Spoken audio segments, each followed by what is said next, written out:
Oak Bay, Gordon Head.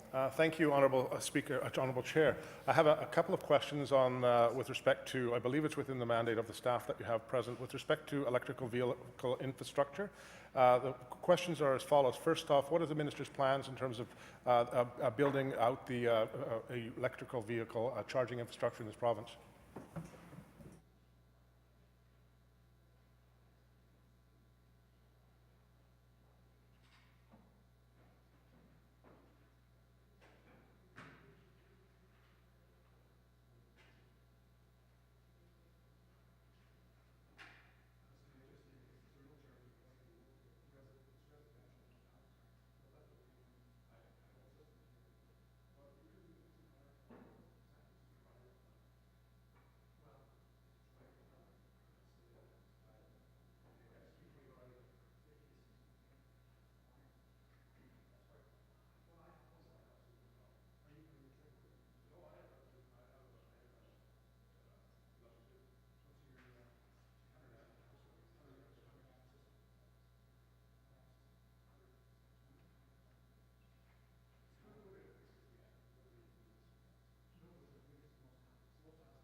Minister, Energy Mines.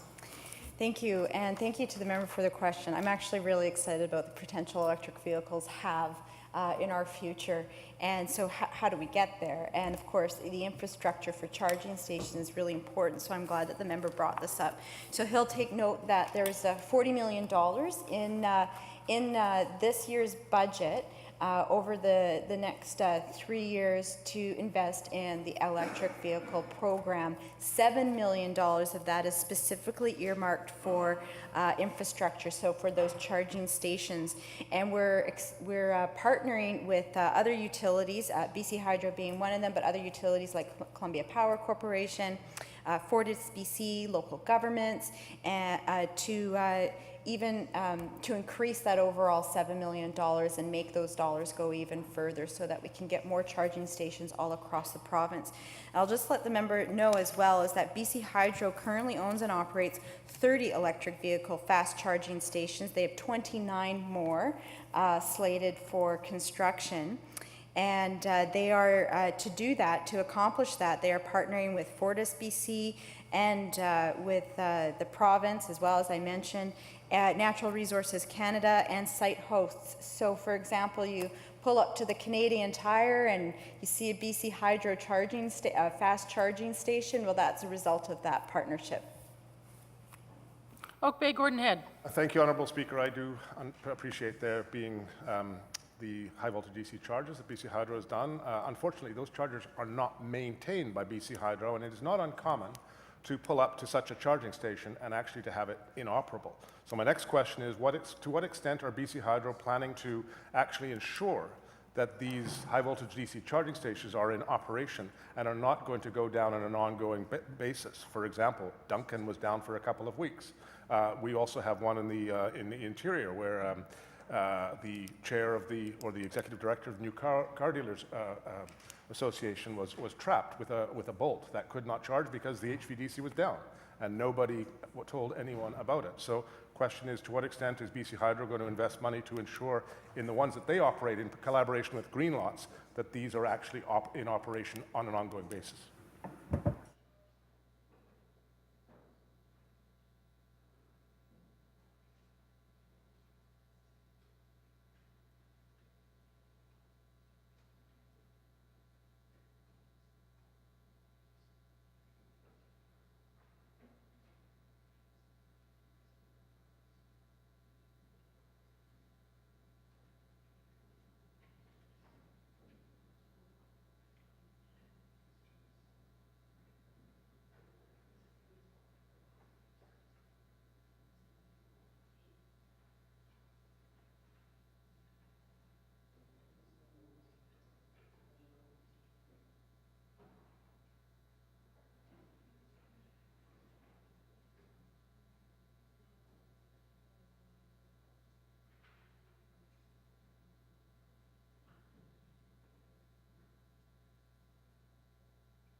Minister of Energy Mines. Thank you, Chair. And it's a new technology, as the member well knows, and as we install these new technologies, we're learning a lot in terms of how we do maintenance, and that's why BC Hydro has a program where they are ensuring that they're doing their best in terms of maintenance, but also what are they learning in terms of how this infrastructure rolls out and how it's built.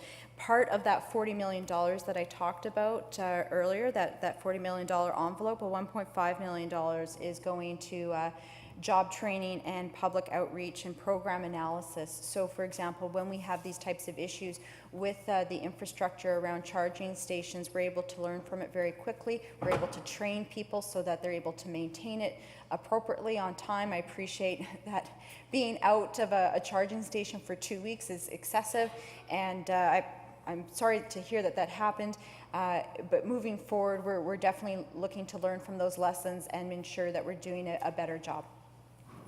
Oak Bay, Gordon Head. Thank you, Honourable Speaker. I would argue that the single biggest barrier to the introduction of electric vehicles in the province of British Columbia is in fact BC Hydro. Honourable Speaker, in British Columbia, if you want to install a charging station, you simply cannot charge for power. BC Hydro and other utilities are the sole abilities of the sole organizations that are able to charge a consumer for power. If you go to a gas station, Honourable Chair, and you fill up with gas, you pay the gas station the amount you wish to fill up. We don't need public subsidy for the introduction of electric vehicle charging station if actually malls, individuals, companies were actually allowed to install in partnership with companies and charge users for the ability to consume the power that they do. That's not possible in British Columbia, and that is the single biggest barrier for our introduction of vehicular electric charging stations. So my question to you, to the Minister, is to what extent is she exploring, as part of these measures, looking at changing the requirement to be a registered utility in order to charge for electricity to use in your car? And to what extent can that be done through consultation with BCUC?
Minister Energy Mines. Thank you very much, Honourable Chair. And BC Hydro is not the barrier that the member is talking about. In fact, BC Hydro is looking to partner with private businesses, with individuals, and looking to see that infrastructure expanded. What is the barrier? There is one, and the member's right to identify it, but it's actually in the Act with the BC Utilities Commission. Responding to that, the ministry is working with BCUC on ways to address this barrier, on ways to allow private businesses to own charging stations, to flow through the charge of power that they would be purchasing it at. And an example is so that they'd also have a sound business models that they would be able to charge for the parking, for example, while somebody is charging their car, while maybe they're shopping at Canadian Tire. I obviously have a particular love for Canadian Tire because I keep bringing it up, but the point being is that we do recognize that there are some barriers and we are working on them. Oak Bay Gordon Head. Thanks, Honourable Chair. I do wish to acknowledge, I believe, the chair who showed leadership, which is what I'm arguing is needed here through the actual installation of electric vehicle charging stations here at the legislature. Unfortunately, the legislature must subsidize the paying for that because the legislature cannot allow, even though all of these are set up for swiping a credit card, for me to pay for my electricity or the Minister of Environment to pay for his electricity. I come back to the issue. BC Hydro is the barrier to innovation. 29 charging stations across British Columbia high voltage DC is hardly innovative when we have some down for weeks. And this is not new technology. This is technology that is widespread in its introduction around the world. BC has the highest uptake of new electric vehicles in Canada. 4% of new cars are electric cars in British Columbia, not too dissimilar from what California does with their own ZEV standard. Yet we do not meet the infrastructure, and the barrier is actually a proactive, innovative way of looking forward as to what's happening in the future. So coming back to the question then, will the minister commit to actually work with industry, not with BC Hydro, but with industry, to ensure that there's a means and ways for industry to use their capital to install charging infrastructure to allow electric vehicle users to swipe a credit card to pay for power that they want to pay for so that people will have incentive to install them rather than requiring schools and hospitals and municipal halls and the legislature and malls to pay for that. Charging for parking does not work because it's patently unfair unless you charge everyone for parking. You pay for the energy for use. And again, coming back to that, will the minister work with industry, not with BC Hydro, with industry to ensure that these can be installed in British Columbia like they can in most jurisdictions in the world? Minister of Energy and Mines. As I said, Honourable Chair, the ministry is already working with industry and being a mediator between industry and BC Utilities Commission on this very issue. The member did ask that we not work with BC Hydro. Obviously, we will be working with our Crown Corporation on this issue as well.